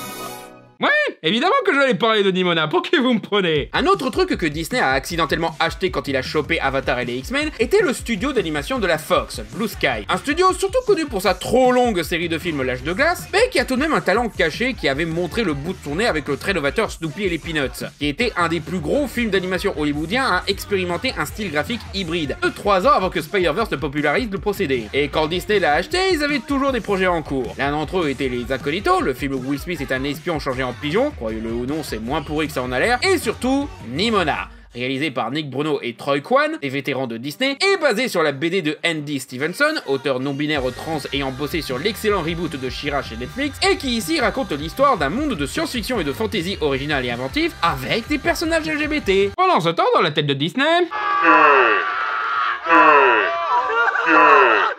Oui, le film était très gay. Le personnage éponyme est genderfluid, chose amplifiée par son pouvoir de métamorphe. Est-ce que tu peux seulement rester toi-même, s'il te plaît? Ça veut dire quoi ça? Bah, la fille. Toi? Mais je suis pas une fille. Je suis un requin. Tu veux bien redevenir normal, juste une seconde? Normal. Je crois que ce serait plus facile si tu redevenais une jeune fille. C'est plus facile d'être une fille selon vous. Vous êtes trop drôle. Maintenant, t'es un garçon. Ouais, pour aujourd'hui. Et l'autre personnage principal, Ballister Boldheart, est gay. Et quand je dis gay, je veux dire full assumé, ayant une romance montrée sans se cacher avec un autre personnage, un vrai personnage, pas juste maître ici copain du héros, quelqu'un avec un conflit, une personnalité et un développement, et bien sûr une thématique frontale sur la persécution et la discrimination qui va à fond et ne cache pas de quoi il parle, donnant même un excellent exemple d'explication simple de la transidentité. Quand tu te métamorphoses, Tu ressens quoi? Ça fait mal? En toute franchise, je me sens moins bien quand je le fais pas. C'est comme si mon corps entier me démangeait. Vous voyez ce qu'on ressent juste avant d'éternuer? Ça ressemble un peu à ça. Et ensuite, je me métamorphose. Et je me sens libre. Ce film ne parle pas que d'une fantaisiste lutte des classes entre humains et démons, mais bien de lutte des classes entre parias et privilégiés, entre gens de couleur et blancs, et entre personnes hétéro-cis et LGBT. Et si jamais tu te retenais? Si tu te métamorphosais pas? Je mourrais. Grande Lorette, c'est terrible. C'est fou ce que vous êtes naïf. Non, c'est pas vrai, ce serait pas la mort. Mais ce serait pas vraiment une vie non plus. Par le studio qui a fait Rio. D'où il sort ce courage tout d'un coup? Donc bien sûr, Disney pouvait tolérer de laisser le film sur Will Smith pigeon sortir, car au moins il y a rien de dégueu et inapproprié pour les enfants dans ce film-là. Ouais, je vais lui mettre de la science plein la figure. Ça se trouve sous le croupion et... C'est bon. Je sais où ça se trouve. J'ai fait pipi dans la piscine. Par contre, dire que les LGBT ont le droit d'exister, ça c'est beaucoup trop pour les enfants. On peut pas sentir ça. Et comme on ne peut pas censurer la partie LGBT du film, parce que c'est littéralement le cœur du récit, si on fait ça, le film va durer que 10 minutes et personne va comprendre. Oh mon dieu, il reste plus rien. Eh bien, on détruit tout le film. Ouais, on se cherche même plus d'excuses là. On ferme Blue Sky, on annule ce film, on jette tout ce travail à la poubelle. Sinon, vous avez vu, on a un personnage secondaire qui dit être gay pendant 2 secondes dans notre dernier film Pixar, c'est cool hein. Donnez-nous votre argent les gays. Et si vous pensez que j'exagère, que non, Disney avait sûrement d'autres raisons de supprimer ce film, j'ai une preuve ultra concrète cette fois. D'anciens employés de Blue Sky qui ont confirmé que le film a été retardé puis annulé par Disney, parce que ces derniers étaient très inquiets par rapport à tous les bisous gays qu'il y avait dans le film. Fort heureusement, le projet Nimona fut sauvé par Annapurna Pictures, qui a financé ce qui restait à faire du film, finalisé dans les studios DNEG et garanti une diffusion chez la concurrence Netflix, qui a aussi ses moments d'hypocrisie dans sa position d'allié LGBT, mais qui a au moins l'intelligence de se donner une image de sauveur quand l'occasion se produit. Et pour les quelques crétins qui prétendent que le film n'aurait jamais marché parce que go woke go broke, et que Disney a eu raison de détruire ce film, 1. Résumer les films à leur rentabilité au box-office est la pire façon de voir le cinéma. Beaucoup de mauvais films ont été un immense succès, et beaucoup de chefs-d'œuvre ont été un flop. Donc vous y connaissez rien en cinéma, donc fermez vos gueules. 2. Vous venez de confirmer que Disney était pas woke au moment de la production de ce film, donc en 2021. Ce qui contredit un petit peu tous les Disney devenus woke que vous avez sortis dans cette période-là. Mais surtout, 3... Sur Netflix, Nimona est arrivé dans le top 10 des films les plus regardés pendant 4 semaines d'affilée, accumulant 55,3 millions d'heures de vues. Il fut acclamé par la critique, a enchaîné les récompenses et nominations, et il est vite devenu culte. Même que pour la période des Oscars, ils l'ont sorti temporairement sur YouTube en accès gratuit. Plus de 3 millions de vues en une semaine. Même le quotidien chrétien La Croix a trouvé le film très bien et a salué son message sur la tolérance. Même s'il était pas fan du style d'animation, il n'a pas compris en quoi le film parle de non-binarité, mais bon ça... En d'autres termes, Disney est complètement passé à côté d'un immense succès populaire et financier. Et ce, juste parce qu'ils étaient homophobes. Go Fash No Cash. Et si vous n'avez pas vu le film, foncez. Pas seulement parce que c'est un film qui assume vraiment d'être queer, mais surtout parce que c'est un excellent film, avec des personnages attachants et des thématiques sociales bien mieux maîtrisées que beaucoup de productions hollywoodiennes, y compris Disney, y compris pour un public censé être plus adulte, qui n'hésite pas à dire que si le système est culturellement programmé jusqu'à sa base pour te discriminer, eh bien ce système doit être détruit et remplacé par un meilleur. Sauf que bien sûr, Disney profite du système. On peut même dire que Disney est un système après tout. Un système qui adore réécrire son histoire pour effacer ce qui le dérange, et ainsi rendre homogène leur culture. Et si on disait du mal des remakes Disney, tiens? Les méchants Disney et le codage queer. Ok, alors celle-là, pour comprendre, il faut un petit peu de contexte historique. Les homosexuels dans le cinéma, ça a toujours existé. On peut retrouver des films avec des baisers gays datant de 1927, comme le film de guerre muet Les Ailes, mais dans les années 30, Hollywood a subi la remontée des groupes réactionnaires qui considéraient ce genre de scène comme pervers et corrupteur. Leur pouvoir législatif a atteint un niveau de puissance tel qu'ils ont poussé Hollywood à l'autocensure avec le code ACE. Créé en 1930 par le sénateur William Hays, alors président de la Motion Picture Producer and Distributor Association. Tiens, c'est ironique, dans leur acronyme, il y a P... Ce code avait pour but de censurer toutes les productions hollywoodiennes. Oula, censurer. Ah non, on doit de suite les grands mots. Non, on fait juste savoir que dans ton film, il y a des trucs qu'on n'aime pas, comme de la nudité, de l'adultère, des esclaves blancs, du blasphème envers notre Seigneur Jésus-Christ, une relation sexuelle hors mariage, une relation mixte, ou ce qu'on appelait à l'époque une perversion sexuelle, à savoir... ne pas être hétéro, ou même un lit double, parce que montrer un lit double ça suggère que des gens font des bébés sous la couette, eh bien, on t'attaque. Nous, l'État fédéral. Mais tu vois, on te censure pas. C'est toi qui te censures tout seul. Donc oui, c'était quasiment interdit de montrer des gays à l'écran. Mais rien n'empêche de montrer une femme habillée comme un homme, ou un homme habillé comme une femme, ou montrer un personnage masculin avoir un comportement efféminé, ou d'avoir un limpin qui se déguise en femme et embrasse des mecs pour la blague, ou d'avoir une relation passionnée avec quelqu'un du même sexe qui n'est jamais montré comme charnel. Ainsi naquit ce qu'on appelle le queer coding, une esthétique et des motifs repris de la communauté LGBT sur des personnages jamais explicitement dits LGBT. Sauf quand tu dis qu'un serial killer s'identifie comme une femme, là par contre fais-toi plaisir. Ouais, le queer coding s'est aussi retrouvé dans l'interprétation d'antagonistes, utilisant des motifs suggérant l'homosexualité avec la voix efféminée, la façon de bouger qui fait précieux, et le rapport avec d'autres personnages qui ressemblent parfois à du flirt, pour montrer ces antagonistes comme des déviants et des prédateurs. Parce que si les mecs avaient peur de se faire tuer par un psychopathe, ils avaient encore plus peur que le psychopathe les drague. Ou met une robe. Chose qui fut d'ailleurs adoptée par Disney dans la conception de ces méchants très inspirés de figures queer. Et ce depuis les années 50 avec des personnages comme Maléfique, Captain Crochet, Car et Shere Khan. Et oui, cette tendance est clairement née d'une conception homophobe des personnes queer. L'idée que queer égale maléfique ou prédateur. Le pire dans ce cas-là étant K, queer coded comme dit plus haut par sa voix fluette et l'aspect séducteur de sa personnalité, qui essaie littéralement de séduire un petit garçon pour le vor. Et c'est un serpent.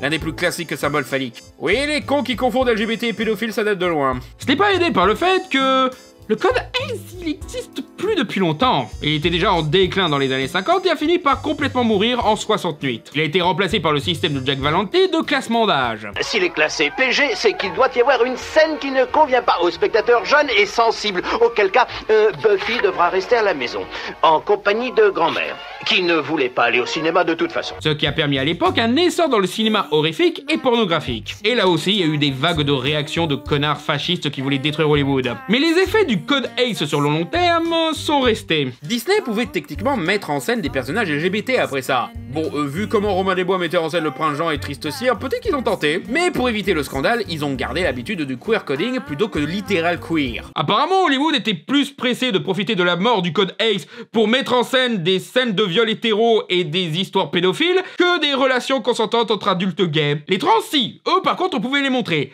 Seulement pour faire la blague du mec qui voulait coucher avec une nana et découvre qu'il a un zizi et finit par vomir. Gag qui était déjà très lourd dans les années 90 et qui était encore plus dans les années 2000. Alors Very Bad Trip 2, j'en parle même pas. Donc les méchants queer coded ont continué. Ratigan, Scar, Hades, Gaston, Jafar, Dr Facilier, Shigo, Frollo. Ursula était littéralement basée sur l'artiste Divine, acteur, chanteur, drag queen. Waouh, dit comme ça, mais les LGBT devraient détester ces personnages, non ? Eh bien pas du tout. Les LGBT kiffent les méchants Disney. Et disons-le, on les comprend. C'est très classique de dire que les méchants Disney sont la meilleure partie de leur film. Pour leur façon de bouger, parler, leur design, leurs chansons, et à quel point ils se réjouissent de leur propre diabolisme. Ils sont confiants, ils sont cool, ils sont charismatiques, ils sont drôles, même étrangement sympathiques. Ironiquement, en utilisant le queer coding pour faire signifier qu'un personnage est méchant, ils les ont rendus plus haut en couleur et visuellement intéressants à regarder. Ils sont drôles et ils ont même beaucoup plus de personnalité que les personnages principaux. Ce qui fait que même les gens qui sont pas LGBT kiffent ces personnages. Donc voilà, vous voyez les grifteurs, les gens kiffent quand il y a des personnages LGBT dans les films pour enfants. Et ce depuis minimum 1959, hein. Oh bien sûr, on n'oublie pas que ces méchants Disney sont des enfoirés qui abusent souvent de personnes plus jeunes qu'eux, évidemment. Faut jamais l'oublier. Mais ils sont tellement fun et charismatiques qu'on peut pas les détester. On les kiffe, à tel point que beaucoup adorent réécrire leur histoire, genre en leur donnant une occasion de gagner ou de montrer que finalement c'est eux les vrais héros de l'histoire et que les princes et princesses sont des connards, et que l'on demande régulièrement les méchants de ce style dans les Disney modernes. Parce que de nos jours, les films Disney font soit des histoires sans méchants où le conflit naît d'un malentendu qui se règle par de la meilleure communication et l'honnêteté de reconnaître ses propres erreurs, ou des méchants surprises comme Hans, Don, ou encore, je sais plus son nom et je m'en fous dans Big Hero 6 qui dit c'était son erreur. Il y en a qui disent le roi des sucreries dans le monde de Ralph, mais il a jamais vraiment caché qu'il était un méchant. Il y a un twist sur son identité, mais sinon, c'est un méchant tout le long, hein. On peut même dire, c'est limite le dernier méchant classique de Disney. Ah si, il y a aussi Magnifico, mais tout le monde s'en fout de Magnifico. Et en vrai, je comprends que Disney essaye des histoires moins manichéennes et plus développées. Certes, ça ne marche pas tout le temps, mais disons-le, leurs méchants classiques non plus, en fait. Faut pas oublier qu'on a aussi eu Edgar, le Seigneur des Ténèbres, le papa de Chicken Little, ou Radcliffe, qui lui est littéralement basé sur une vraie personne ayant réellement existé, et dont on lui a peu trop mis sur le dos les crimes des colonisateurs. Mais le problème de faire de moins en moins de méchants classiques avec Disney, c'est qu'on perd de plus en plus de représentation LGBT. Ils n'ont pas arrêté pour autant le queer coding, Bruno, Elsa, Raya et l'autre connasse à la frange, mais ça s'arrête toujours à ça, des personnages queer coded, moins fun qu'avant en plus, mais jamais ouvertement queer. Oh mais heureusement on peut toujours profiter des personnages queer coded préexistants, pas vrai? On les fait revenir dans ces remakes qui adorent rendre encore moins subtiles les thématiques d'un film. Parce que Disney pense que vous êtes cons. Et quand en plus ils prétendent être pro-LGBT, peut-être qu'ils vont mettre encore plus en avant les personnages LGBT. Les remakes Disney ont plus supprimé que rajouté. En représentation LGBT et dans le reste en vrai. Les fameux méchants connus pour leur queer coding si coloré et caractéristique ont justement perdu leur queer coding dans le procédé, les rendant plus hétéros, plus sérieux, plus froids, plus brutal, plus mono-expressifs, plus...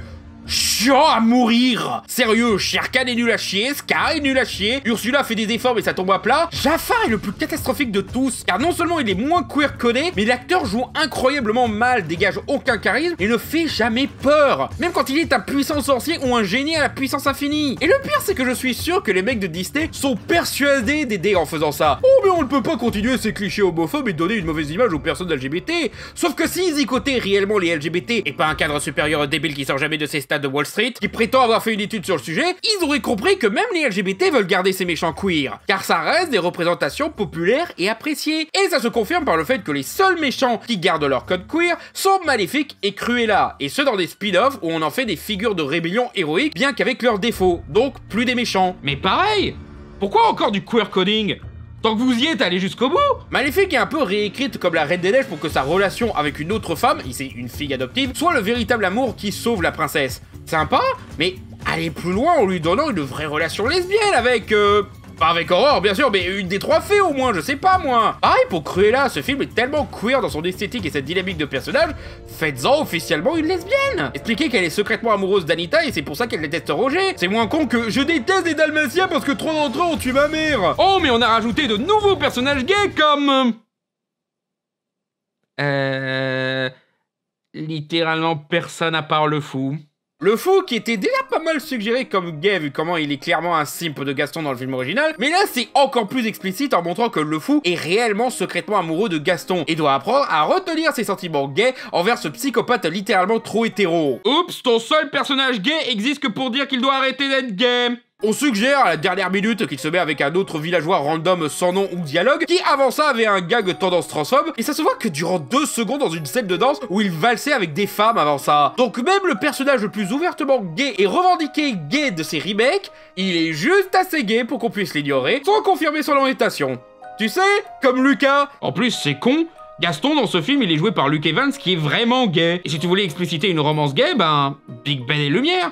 Surtout que dans celui-là, Big Ben est joué par Ian McKellen, qui est aussi gay. Oh, mais au moins, les personnages gays, cette fois, sont gentils, donc c'est mieux. Même les personnages de gentils queer-coded se font supprimer dans ces remakes. On a le cas de Pickly dans Lilo et Stitch qui perd complètement sa tendance à se déguiser en femme, qui en avait fait un personnage de drague apprécié, et qui est même l'élément qui revenait dans beaucoup d'autres médias liés à Lilo et Stitch, les suites, les séries, les animés. Le remake est littéralement le seul truc où Pickly n'est pas un drague. Le réalisateur prétend qu'il a tout essayé, mais n'a pas réussi à le mettre, montrant même des artworks du personnage en drague. Du coup, on sait d'où vient le vrai problème. On a aussi le génie, qui était pas mal codifié gay dans le film d'origine, mais dans le remake, faut absolument le mettre avec une nana. Et n'oublions pas notre cher Chang dans Mulan, personnage que beaucoup de fans voient comme bi, car disons-le, il développe un début de romance avec une personne qu'il pensait être un homme, il a des traits pas déplaisants pour des mecs gays, et il est joué par B.D. Wong, acteur ouvertement gay depuis les années 80. Je veux dire, un des mèmes les plus populaires sur Mulan, c'est sur la déception de Chang quand il découvre que c'était une femme. Il voulait son tweet comme Fame Boy, quoi, le pauvre. Dans le remake, il est complètement effacé, officiellement parce que notre héroïne peut pas avoir une relation avec un supérieur hiérarchique, parce que ça fait pas très MeToo, chose que personne n'a dit. Encore une fois, ce cadre exécutif faudrait qu'il ferme sa gueule. Officieusement, parce que Disney voulait pas devoir des droits d'auteur à Katzenberg qui avait produit le film original, mais c'était tiré pour faire leur gros concurrent DreamWorks après un désaccord en interne. Mais voilà, du coup, on perd un personnage codifié comme bi. Et le reste du film est encore plus dans l'effacement LGBT, car tout le truc du premier film où Mulan se cherche dans les deux genres pour finalement repousser les limites et caractéristiques pour devenir une héroïne qui sauve la Chine, c'était pas directement trans, mais ça va avec des idées de déconstruction des genres à l'origine de la transidentité. On peut peut-être même dire qu'elle est genderfluide ou non-binaire quoi. Le remake que lui arrête sa recherche d'identité à « assume d'être une femme et tu seras plus forte parce que pouvoir magique de girl boss ». Ce qui rend le truc moins progressiste et plus binaire. C'est comme si le film voulait surtout faire plaisir à un public étranger au gouvernement très sectaire sur la question de genre, quitte à aller tourner des scènes près d'un camp d'internement ouïghour avec une actrice principale pour violence policière. Donc oui, les remakes Disney ont plus effacé l'héritage queer de leurs films originaux qu'ils n'ont fait avancer le machin. Donc, monsieur le connard de Daily Wire... I hear Disney's gonna make the new Snow White a neurodivergent lesbian. Ta blague moisie démontre que tu n'as absolument rien compris au sujet. Aussi, t'es la preuve vivante que la transphobie est une réalité, vu que ton film transphobe de merde a réussi à exister, là où des dessins animés Disney subissent la suppression de personnages trans. Disney était pratiquement plus LGBT à l'époque du vivant de Disney qu'à l'époque où tout le monde accusait la compagnie aux grandes oreilles d'être woke. Certes, il ne pouvait pas être explicite, et Tonton Walt était tout sauf un allié, mais maintenant que Disney a saisi le code queer, ils ne peuvent plus être implicites, et sont maintenant très observateurs sur la partie LGBT de leurs films, et donc ils contrôlent beaucoup plus, et donc ils censurent et effacent beaucoup plus. Et oui, j'ai dit que Disney avait un héritage queer, ce qui m'amène à une autre raison pour laquelle tout ce bordel est débile. Disney doit énormément à la communauté LGBT.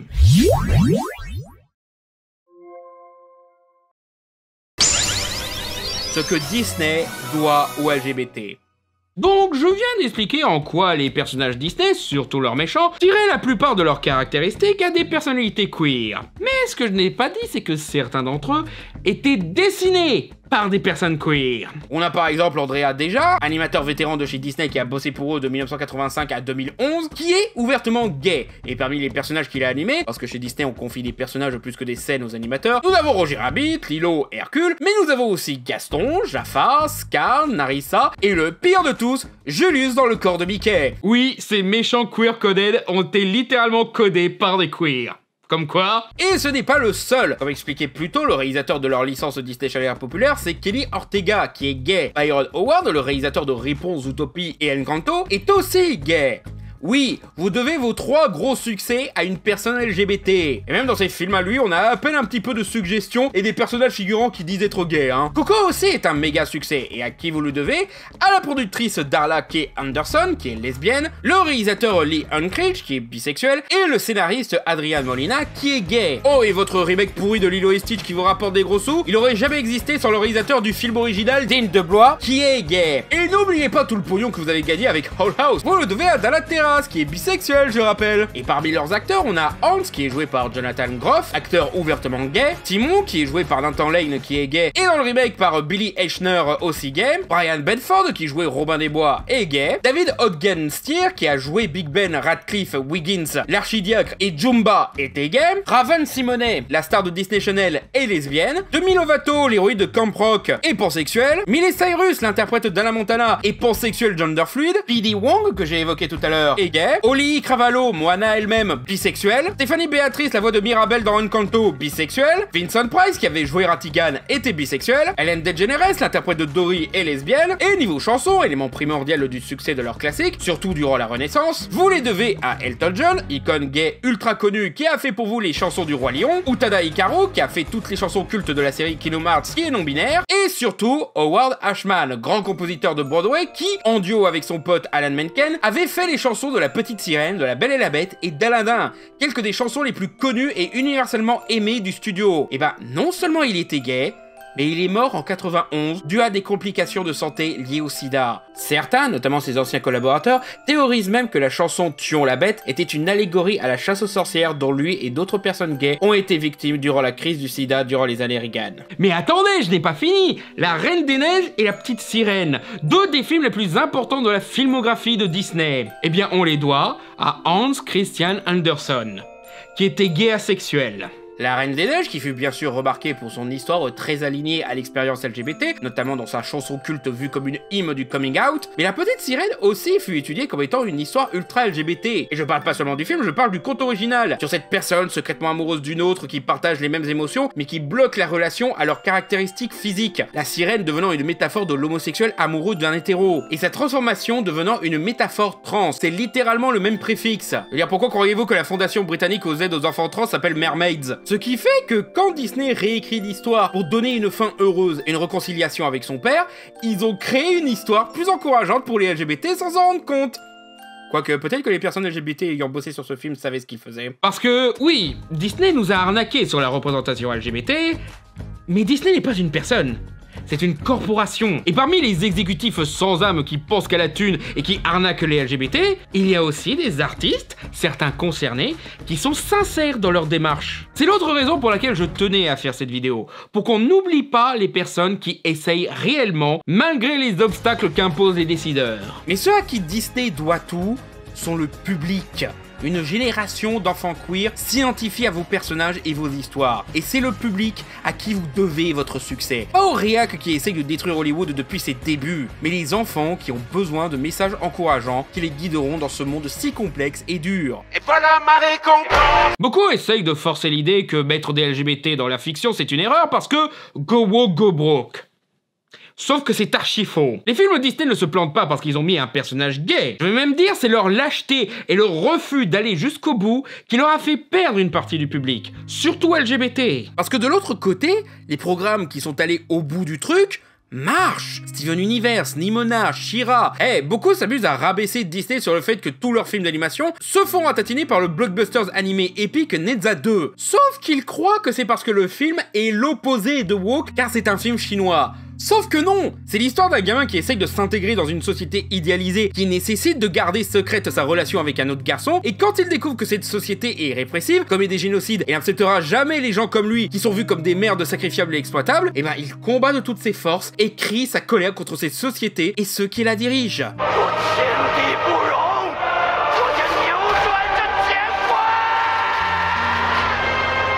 Et ce film a un écho avec la communauté LGBT chinoise, notamment à cause de la relation quasi romantique, même si elle est jamais explicite, entre ces deux protagonistes. Aussi, c'est une adaptation très divergente d'un mythe chinois. C'est pratiquement la Reine des Neiges chinois, quoi. Avec plus de scènes d'action épiques, plus de blagues de pipi, une suite qui n'est pas lâche ou décevante, et on n'a pas besoin d'inventer de ship, il est quasiment déjà dans le film. Oups, le public chinois qu'ils ont voulu séduire en s'auto-censurant aurait pu kiffer leur merde s'ils s'étaient pas autant censurés. Oh bah merde alors! Les réacs disent que Disney est nul maintenant parce qu'ils priorisent le message. Et oui, évidemment qu'ils priorisent le message. Ils font ça depuis Blanche-Neige. Ils adaptent des contes, un truc qui repose sur un message et une morale. Évidemment qu'il y a un message, abruti. Ne laisse pas le monde décider qui tu es. Ose rêver d'une meilleure vie. Oppose-toi à l'autorité toxique. Ne sois pas aveuglé par les apparences, dans un sens comme dans l'autre. Sois une bonne personne, aide ton prochain, célèbre ta différence. Méfie-toi des riches et puissants. C'est justement pour ces messages positifs qu'on fait confiance à Disney depuis des générations. Si on voulait laisser nos enfants s'abrutir devant un contenu sans message, eh ben on les laisserait devant les Teletubbies ou YouTube Kids, hein. Et ce message qui a défini Disney depuis ses tout débuts suit complètement les thèmes LGBT. C'est pour ça qu'une génération queer ayant grandi avec Disney est aussi investie dans ses productions. Mais les réacs comme les anti-woke, Trump ou même le président de Disney Bob Iger imposent une suppression totale du message pour du divertissement superficiel, sabotant des films ambitieux et réécrivent leur histoire par des remakes qui effacent leur morale, voire leur âme. Donc non, les contenus LGBT n'ont pas gâché Disney. Au contraire, la symbiose est totalement faisable. Disney a même besoin de revenir à des messages et auprès des LGBT pour renouer avec le bon Disney, celui qui aide l'enfant à se trouver et se construire, au lieu de prioriser un public qui a peur de ces thèmes, qui a peur du changement, même positif, un monde différent que celui qui les rassure eux. Parce que tant mieux que le monde change. Leur monde est chiant, fade et t'en fais le tour après 1 heure. Un monde plus riche, plus libre et plus diversifié, c'est tout l'intérêt de la fiction. Je vais même dire, c'est tout l'intérêt de l'imaginaire et du rêve. Donc si les LGBT ont leur place dans cet imaginaire. Ils ont toujours eu cette place, ils auront toujours cette place. Je vais même dire, ils ont aidé à créer la plupart de ces places. Ceux qui n'ont jamais eu leur place dans la fiction et l'imaginaire sont ceux qui ne supportent pas l'amour et le rêve. Qu'ils restent dans leur coin et qu'ils aient peur pendant que vous êtes fiers d'être différents de ce qu'on vous impose d'être. Donc si même Disney laisse tomber le rêve pour rester dans le monde rassurant du modèle capitaliste, qu'ils y crèvent, pendant que les vrais artistes encouragent les personnages Disney queer et en créent de nouveaux. Donnez une copine à Elsa, donnez un pot à Finn, plus de Owl House, plus de Nimona, plus de chansons et de films d'artistes queer talentueux, plus de mutants, plus de sorcières, plus de LGBT, et moins de tentatives hypocrites et lâches qui nous pondent du Wish ou du remake de Blanche-Neige. Oh merde! C'est vrai que je devais parler de ça à la base! Trop de vidéos à faire et pas assez de temps. En retard, comme toujours. Merci d'avoir regardé cette vidéo, j'espère qu'elle vous a plu. N'hésitez pas à vous abonner, liker, commenter, cliquer sur la cloche pour être informé des prochaines sorties sur cette chaîne ou à me rejoindre sur mes réseaux sociaux. Et si vous voulez soutenir cette chaîne et cette émission, n'hésitez pas à aller sur mon Patreon où vous y aurez accès à mon Discord privé où on parle d'un peu de tous les sujets, je vous tiens au courant de l'avancée de la prochaine vidéo et vous montre des exclus, ainsi que des goodies comme des t-shirts, posters, badges et mugs ou des exclus comme les versions non censurées de mes vidéos. Vous pouvez même y choisir un film pour mon émission, le Vidéo Club virtuel diffusé un samedi sur 2 sur Twitch. Si vous voulez m'entendre défoncer un film, défendre un film ou tout simplement avoir mon avis, n'hésitez pas. Encore merci d'avoir regardé cette vidéo et à bientôt sur Fermez-la.